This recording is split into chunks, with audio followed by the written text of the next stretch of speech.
When a family orders a second autopsy, they're usually looking for answers they believe were missed the first time. Sometimes, those answers bring clarity. Other times, they raise even more questions. That is exactly where the case of 18-year-old Nolan Wells now stands. A private autopsy commissioned by Nolan's family has sparked widespread discussion online. People have focused on two findings more than any others. One was a large area of deep red discoloration found at the back of his head. The other was the fact that important structures from his neck, including the hyoid bone and parts of the airway, were not available for examination during the second autopsy. For many people following the case, those details immediately sounded alarming. Social media quickly filled with claims that something had been hidden.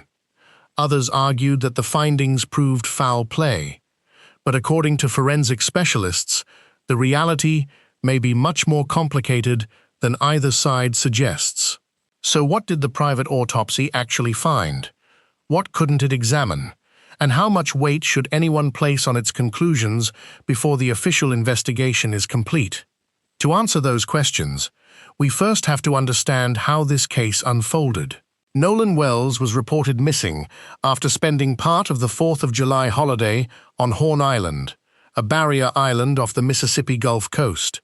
Friends had traveled there by boat to enjoy the holiday weekend, a trip that should have ended with everyone returning home safely. Instead, Nolan never made it back. According to reports, his friends eventually returned to the mainland without him. That fact alone immediately raised questions for his family. They struggled to understand how someone could disappear during a gathering without anyone realizing he was missing, until later. Search efforts followed, and after nearly 2 days, Nolan's body was discovered on the island. From that point forward, the investigation became the center of intense public attention. Authorities initially indicated they believed the death appeared consistent with an accidental drowning. According to officials, there was no immediate evidence pointing toward foul play. For many cases, that early statement might have ended public speculation. But in this case, it had the opposite effect. Nolan's family believed investigators reached that conclusion far too quickly.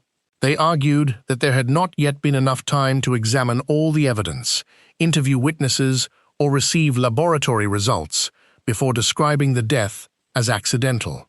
That early disagreement shaped everything that followed. As public interest grew, more questions surfaced.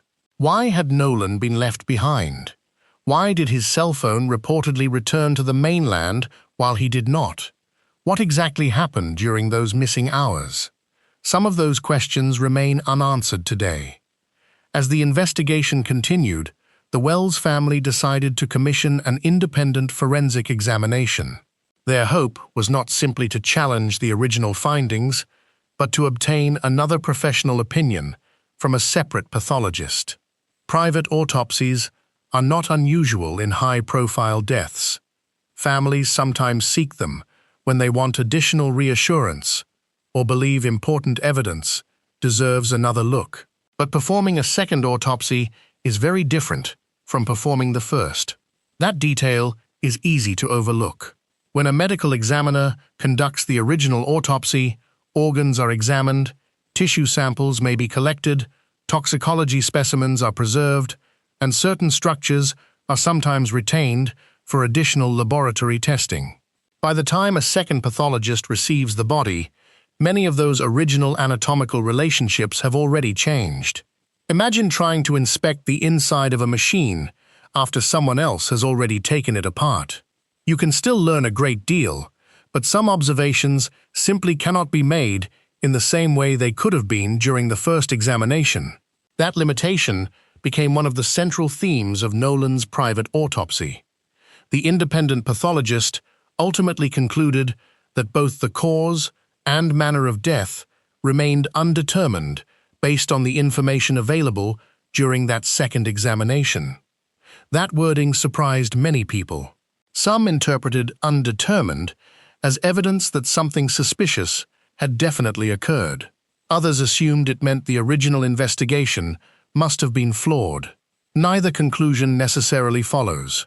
In forensic medicine, undetermined often means exactly what the words suggest. The available evidence does not allow the examiner to reach a confident conclusion, one way or the other. Sometimes, that uncertainty exists because laboratory tests are still pending. Sometimes, important investigative information has not yet been shared. And sometimes, the limitations of a second autopsy simply prevent certain findings from being confirmed. Even so, the report contained several observations that immediately drew public attention. One involved an area of reddish discoloration found deep within the tissues at the back of Nolan's head, near the occipital bone. Photographs shown during a press conference reportedly highlighted that finding. For many viewers, it looked significant. Naturally, people began asking the same question. Could this have been evidence that Nolan suffered a blow to the head before entering the water?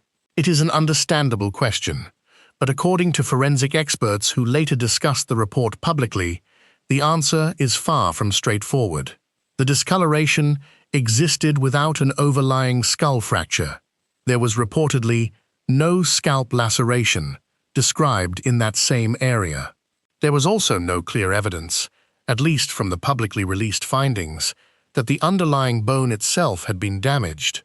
Those details matter because severe blunt force trauma often leaves multiple forms of injury, not just discoloration beneath the skin. At first, that seemed straightforward.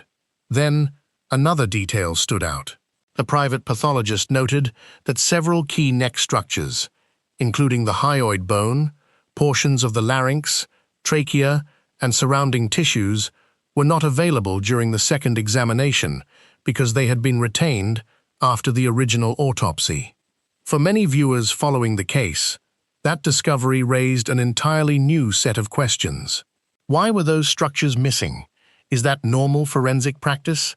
And without them, how much can anyone really conclude about what happened to Nolan Wells? Those questions would become the focus of the next stage of the investigation. That brings us to one of the biggest misunderstandings surrounding this case. When many people heard that the hyoid bone and other neck structures were missing during the private autopsy, some immediately assumed they had disappeared or had been withheld for suspicious reasons. But according to forensic pathologists who have publicly explained the process, that's not necessarily what happened. In a standard medical legal autopsy, every major organ is carefully examined. Small tissue samples are routinely preserved for microscopic analysis, and in certain cases, larger structures may also be retained if additional testing is expected. The neck is one of those areas that often receives especially close attention. Inside a relatively small space are the trachea, the larynx, thyroid cartilage, and the hyoid bone, a small horseshoe-shaped bone located high in the neck. Although it doesn't connect directly to other bones, it serves as an attachment point for muscles involved in swallowing and speaking. It can also become important during investigations involving possible strangulation. When someone is suspected of having been strangled, forensic pathologists carefully inspect these structures for fractures, bruising, bleeding, or tears. None of those findings automatically prove homicide, but together they help investigators understand whether significant force was applied to the neck. In Nolan's case, however, the second pathologist could not perform that examination because those structures had reportedly remained with the original medical examiner for further study. That sounds dramatic at first. In reality, several experienced forensic specialists have explained that retaining certain tissues after an autopsy can be a routine part of the investigative process, particularly in deaths that require additional laboratory work or closer examination. The important point is this. The second pathologist openly acknowledged that this limitation prevented a complete, independent assessment of the neck. Rather than hiding that fact, the report listed it among several reasons why the cause and manner of death could not yet be determined. There were other limitations as well. The private pathologist also noted that he could not directly evaluate the original condition of Nolan's lungs or airway. To understand why that matters, it helps to look at how drowning cases are typically investigated. When someone dies from drowning, pathologists search for several findings that may support that conclusion. They look for fluid inside the airways, changes within the lungs, water that may have been swallowed into the stomach, and laboratory findings that fit the overall circumstances. No single finding proves drowning by itself. Instead, investigators assemble many small pieces of evidence. But during a second autopsy, much of that original information may no longer be available. The lungs have already been examined and opened during the first autopsy. The stomach has already been inspected. Blood and toxicology samples have already been collected. Those procedures are necessary during the original examination, but they also mean that the second examiner cannot observe the body exactly as it was when first recovered. According to forensic experts, that is one reason second autopsies often focus as much on reviewing records as they do on examining the body itself. Another issue in Nolan's case involved decomposition. Because nearly 2 days had passed before his body was recovered, natural changes had already begun. Decomposition creates additional challenges for every forensic investigation. Soft tissues begin to change color. Fluids shift inside the body. Blood can settle into dependent areas. Even bacterial activity may create substances that complicate toxicology testing. These natural processes do not prevent an autopsy from being useful, but they require pathologists to interpret findings with much greater caution. That caution became especially important when discussing the red discoloration found at the back of Nolan's head. During the family's press conference, attention focused heavily on this area. The pathologist described a region of red discoloration deep within the tissues overlying the occipital bone. Because photographs of the finding were reportedly shown publicly, many viewers concluded they were looking at evidence of blunt force trauma. But several forensic specialists urged restraint. According to those experts, discoloration beneath the skin does not automatically indicate a violent injury. After death, especially when decomposition is present, blood can shift within tissues. Gravity can produce pooling in certain areas. Previous autopsy procedures can also alter the appearance of surrounding structures. Without accompanying injuries, such as a scalp laceration, a fractured skull, or bleeding inside the brain, it becomes much harder to determine whether discoloration represents trauma or a post-mortem change. That distinction is critical.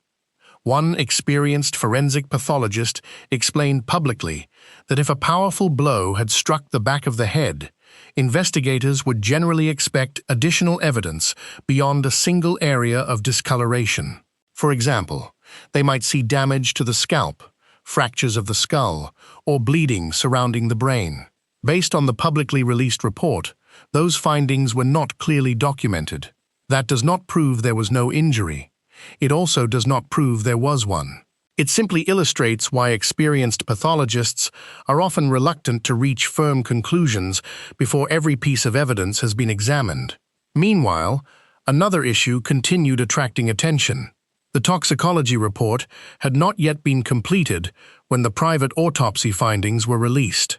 For investigators, toxicology can answer important questions. Was alcohol present? Were prescription medications involved?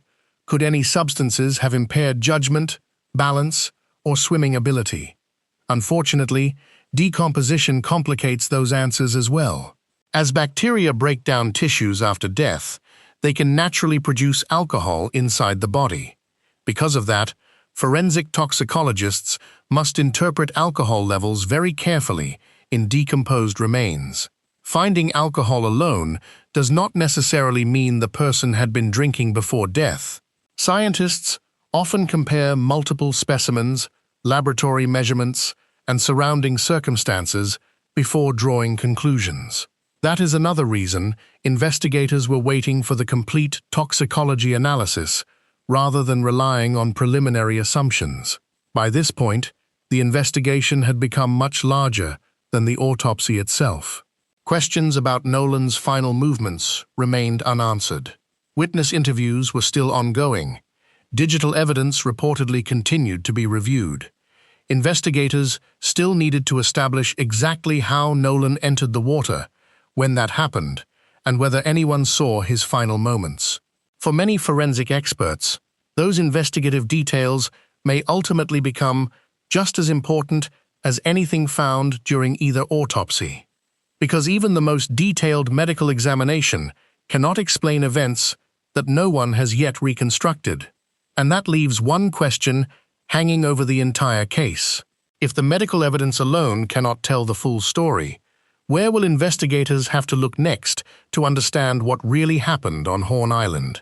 As investigators continued their work, one thing became increasingly clear. The answers everyone wanted were unlikely to come from a single photograph, a single finding, or even a single autopsy report. Forensic pathology is only one part of a death investigation. Medical examiners determine how someone died from a medical standpoint, but understanding why the circumstances unfolded often depends on an entirely different set of evidence. Witness interviews, cell phone records, surveillance footage, GPS data, toxicology reports, and timelines all have to fit together before investigators can see the complete picture. In Nolan Wells's case, several important questions remained unresolved at the time the private autopsy was released. How did he become separated from the group? What happened during the hours before he was found missing? Why was his cell phone reportedly recovered separately from his body? And most importantly, what caused him to enter the water in the first place? Those questions cannot be answered by an autopsy alone. The private pathologist was careful to acknowledge the limitations of the second examination. Rather than declaring foul play or confirming an accidental drowning, the report stated that both the cause and manner of death remained undetermined based on the evidence available at that time. That distinction is important. An undetermined finding does not confirm a crime, nor does it rule one out. It simply reflects that the available medical evidence was not sufficient to reach a confident conclusion. Meanwhile, the original investigation continued to move forward. Authorities were expected to complete toxicology testing, review additional evidence, and determine whether the findings from the first autopsy supported or differed from the independent examination. Until those steps are finished, many of the theories circulating online remain exactly that, theories. For Nolan's family, however, the investigation is about far more than medical terminology. They have consistently said they want transparency and a complete accounting of what happened during their son's final hours.